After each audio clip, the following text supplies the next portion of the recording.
What does it mean to close the smoke hole? Hello, my friends. Welcome back. I've got a story for you today, a really special one. It is a Sámi folktale called Akanidi, the daughter of the sun. So I will tell that story for you, and then I would like to talk about some of the symbolism in the story. So stay till the end, my friends. Let's go.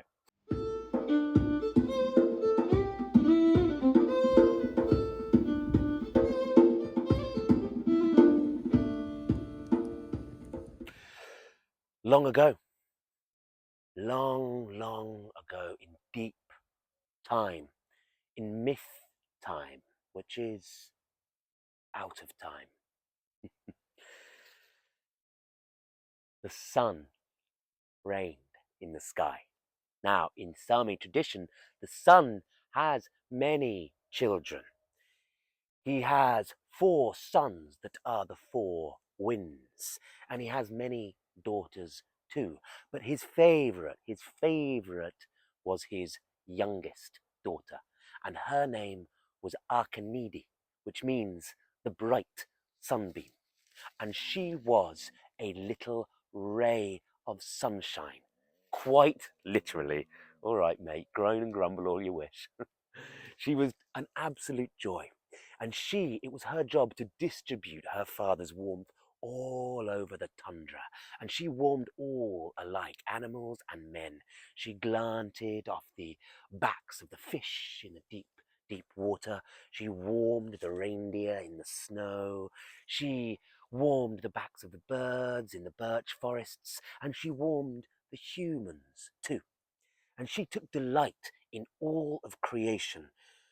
But humans perplexed her. They were a riddle that she could not comprehend.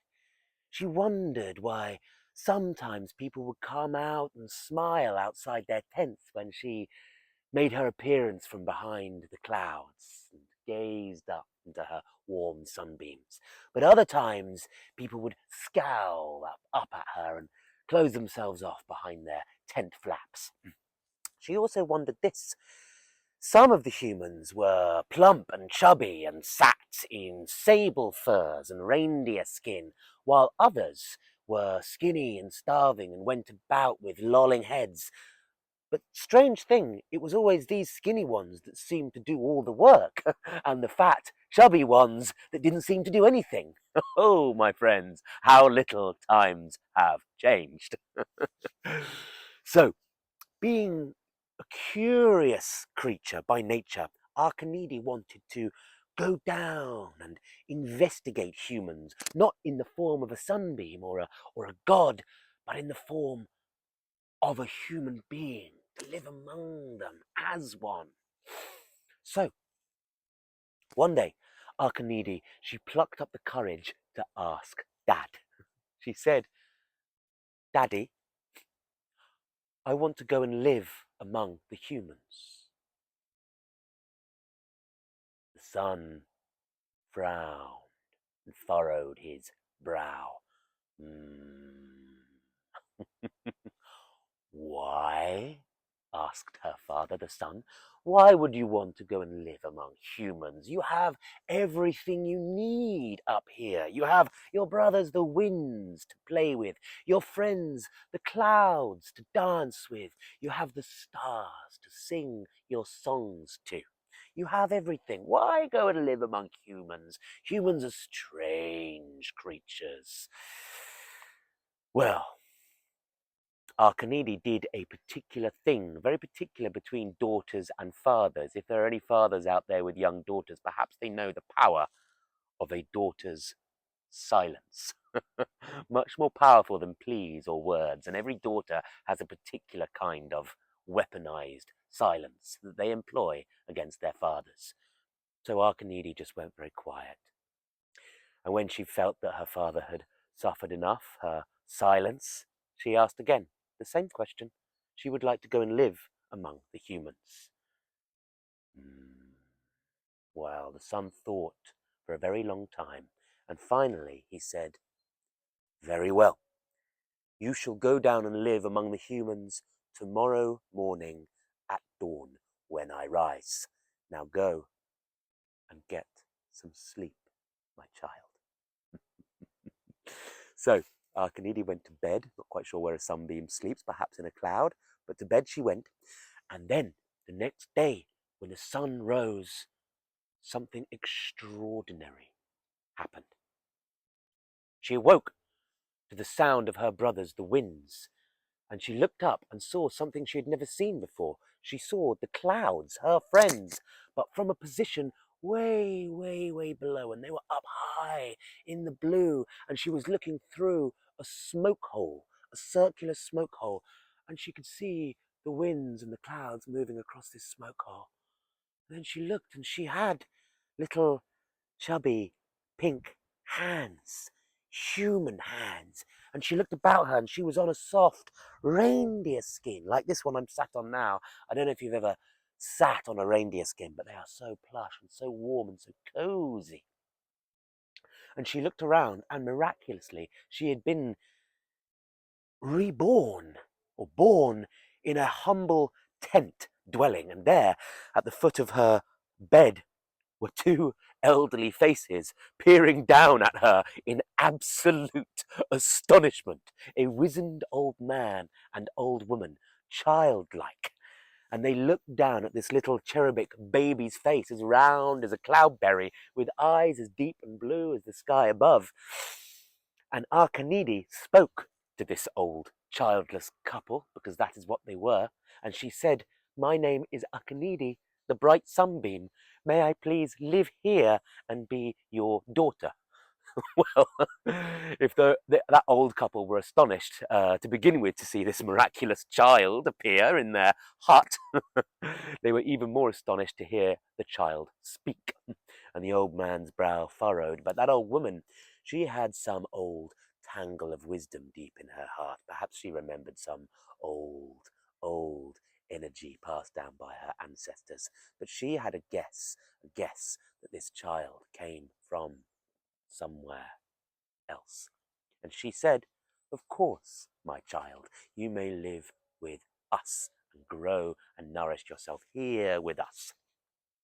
So that is what Akanidi did. And she began to grow faster and faster, far faster than a normal human child. And gradually she was sort of learning the names of everything inside that tent, and she was walking around like a toddler. And before long, she was walking outside, and she was exploring all parts of the island that she was on.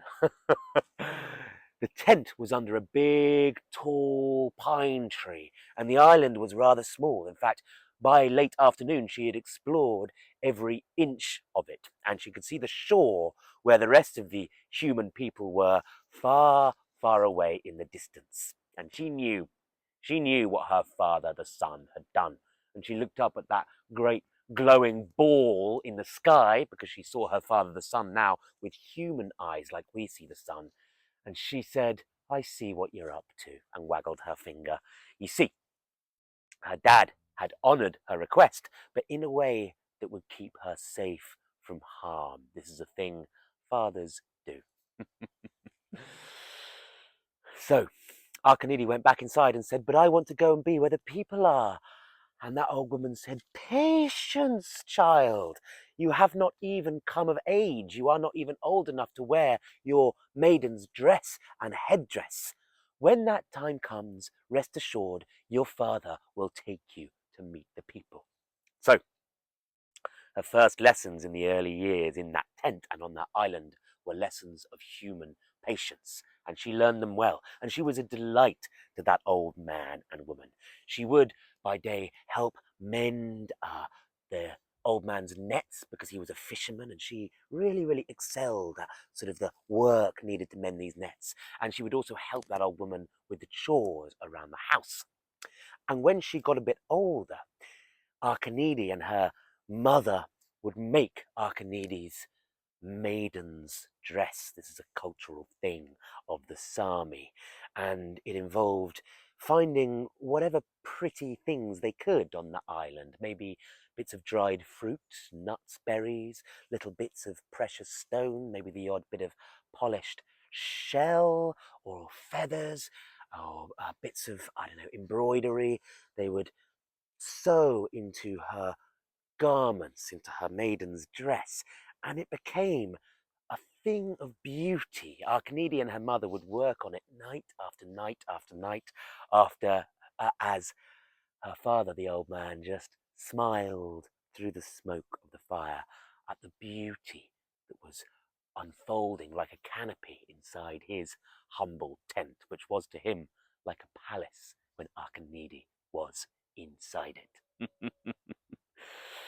Well, eventually the time came.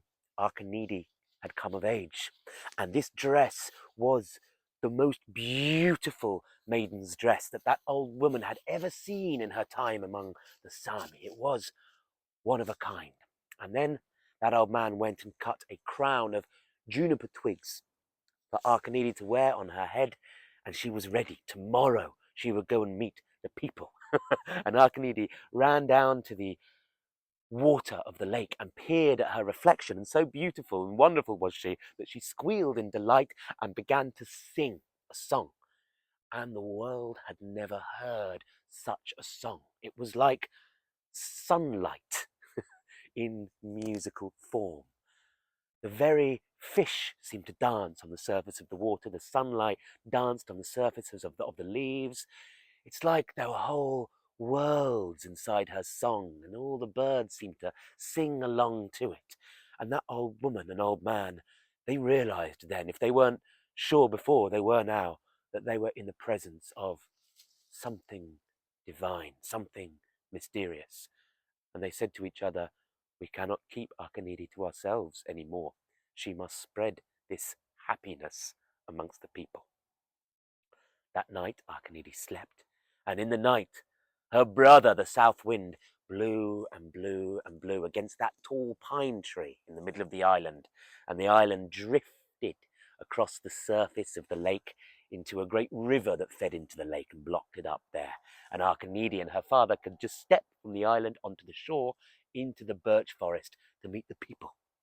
Now, it wasn't long before they came to a little settlement of tents, and the old man, as is the custom, opened the tent flap and, introduced himself. And there, sat around a fire, were a large family of people, old and young, and they were eating what looked like whale meat with the gristle dribbling down their chins, their faces wrinkled in satisfaction. You see, earlier that year, the wind had blown a great mound of ice into the mouth of the river, and there had been a whale in it, and as the ice had melted, they had been able to harvest all the whale meat they could desire. So that community did not go hungry at all that year and would be fine throughout the winter. Now, as soon as Akanidi entered that tent, the whole tent just lit up, and everyone was delighted by her presence and this beautiful form and this wonderful dress she had. And everyone, all the women just wanted to rub their noses against her nose and squeeze her cheeks, and the men wanted to squeeze her tight against their chests, and all the children wanted to play in her lap, and they began to just pass Akanidi round like a little doll, a little too boisterously, a little bit too much rough and tumble. And when it became a little bit too much, Akanidi uttered a word of power, a word she had taken from the sky, a word that had never been uttered on earth before. And when Akanidi uttered that magic word, she became transparent, like ether. Hands passed straight through her. She was not invisible, but she had no form. And she just stood there. And then the people grew alarmed, afraid even.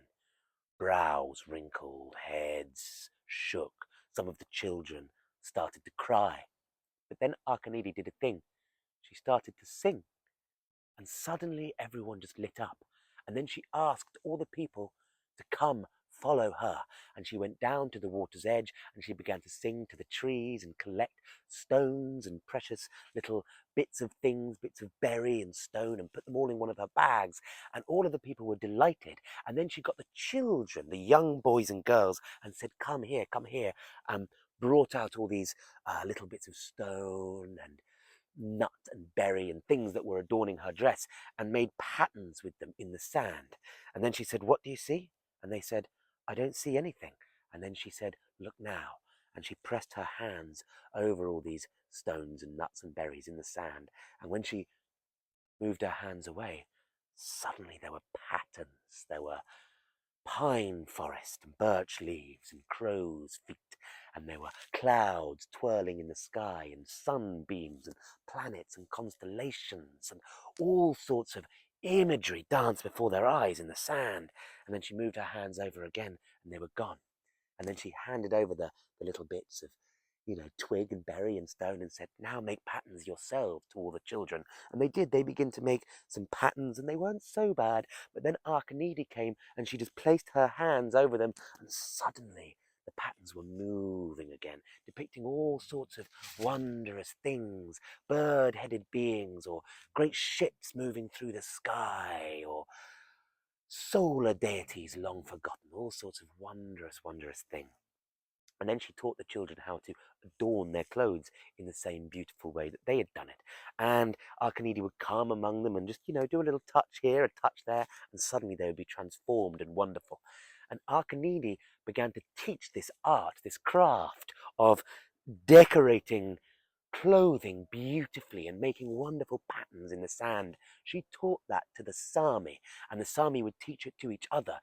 Akanidi, you see, brought beauty, brought happiness, brought joy wherever she went. And from that day forth, she would go from tent to tent and camp to camp, spreading skills and spreading joy. Sometimes she would teach a song, a folk song, or she would cut and make a flute and teach others how to make these musical instruments, or she would teach how to make bags or patterns or designs. And everywhere she went, she brought joy.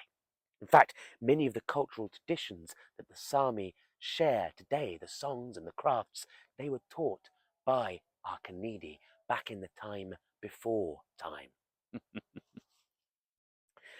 But, my friends, it was all not smiles, laughter, and joy, because some, particularly the elders in some of the villages, some of those growing fat on sable fur, they began to groan and grumble.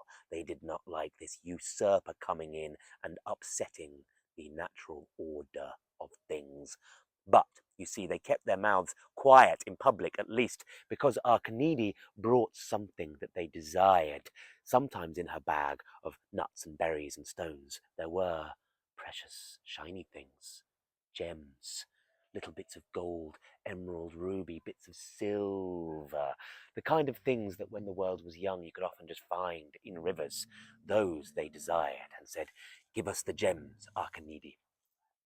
Akanidi, being so generous, always, of course, obliged and gave the gems, but it was never enough. And always, when Akanidi came back to a particular tent or settlement, there were always some that would say, gems, give us more gems. No, not the nuts and berries. Give us the gems, the shiny, shiny ones.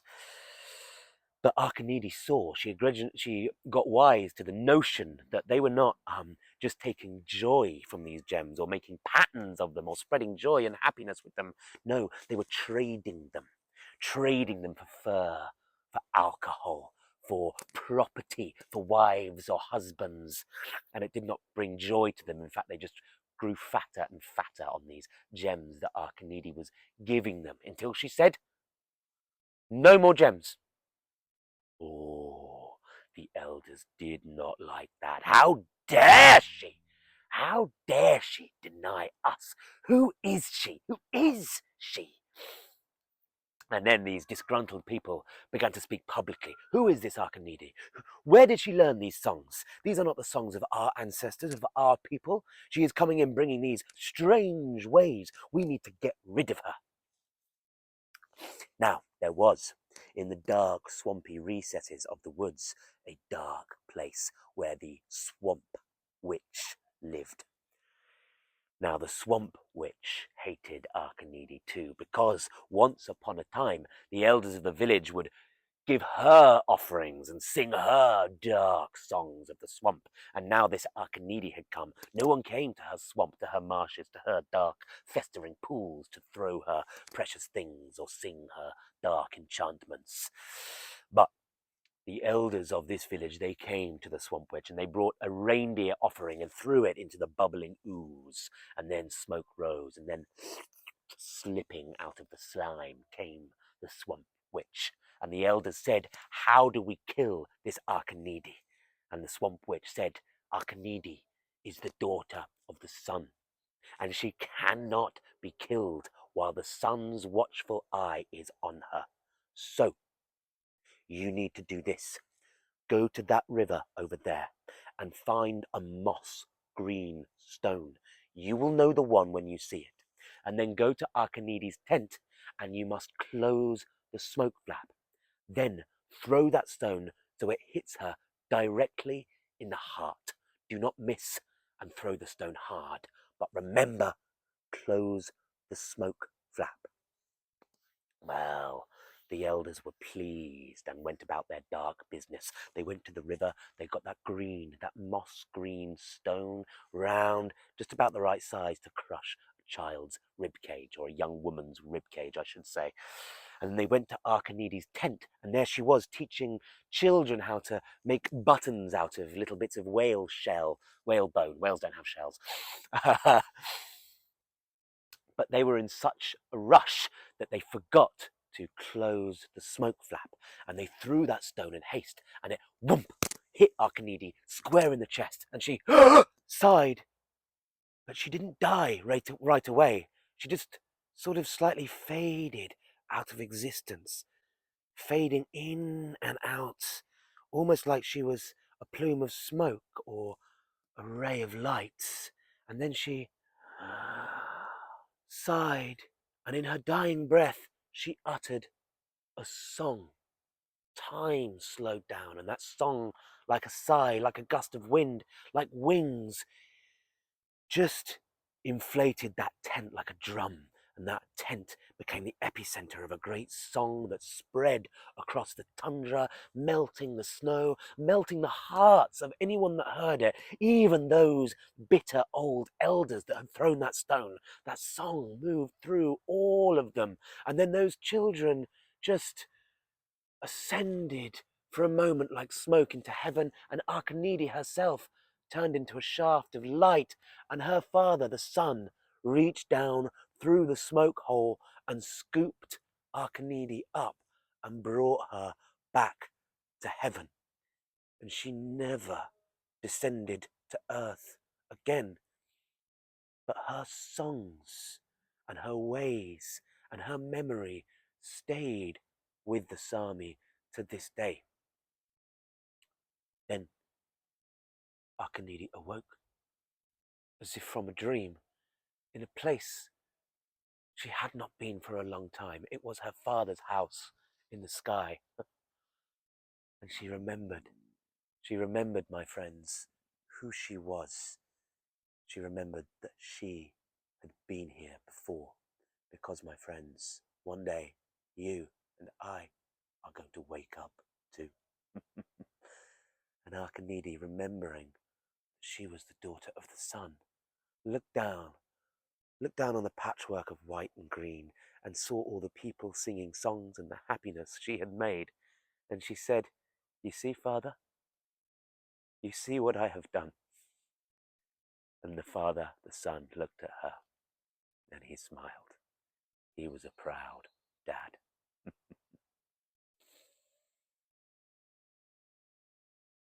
So, my friends, thank you very much for listening. That is an old Sami folktale called Akanidi, Daughter of the Sun, or Akanidi, the Bright Sunbeam, or How Happiness Came to the World. Now, I'm releasing this video as a bit of a Christmas treat today. Today is Christmas Day. It might not be by the time you're watching this video, but today it is. And there's a reason I'm telling this story now. If you watched my last video on the winter solstice and the solar imagery, the sun returning, that is a very old mythic idea. Jesus Christ, who is born today, is almost the latest in a long line of solar deities that are born around the time of the winter solstice. A lot of these are male. Think, Jesus, think Horus, think Sol Invictus, think Mithras. But there are female ones too. And this is an example, I believe, of the very, very old sun being born mythos. There's no suggestion that I'm aware of that this story I just told is told around winter solstice, but it could be. But you see the imagery of the sun or some celestial energy being born in human form to spread the word, to spread the message of joy, hope, happiness. And we see this prefigured in a pre-Christian folktale from our very earliest predecessors in Europe. So this, I think, is a story that resonates with all of us, and perhaps we are all that divine child in human form, and one day we're going to wake up. This brings me to some of the symbolism of this story, the idea of closing the smoke hole and what that means culturally and psychologically for us today. Because I think, my friends, we are living in an age where the smoke hole is not just closed, but fucking nailed shut, right? And every time we see destruction in Gaza or climate-based disasters or another mass school shooting, we're almost numbed to it, aren't we?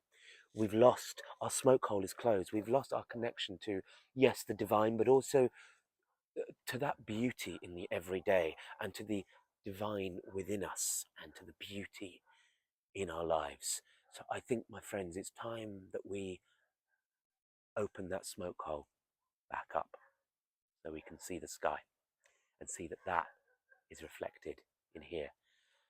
So that, my friends, is my Christmas message today, one of joy and opening the smoke hole.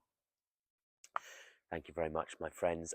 Thank you also so much to all of my Patreon members. I've got a few more recently, so thank you so much, all of you guys. If you want to support my work as a folklorist and a storyteller in the oral tradition, then do consider following me on Patreon. For as little as $3 a month. You can also request a story from me if you're one of my Patreons. And if you're one of my higher tier guys, then I will send you a wooden gift, like a wooden spoon or ogham stick or rune or something like that. Merry Christmas, my friends. Much love. Thank you for watching. Goodbye.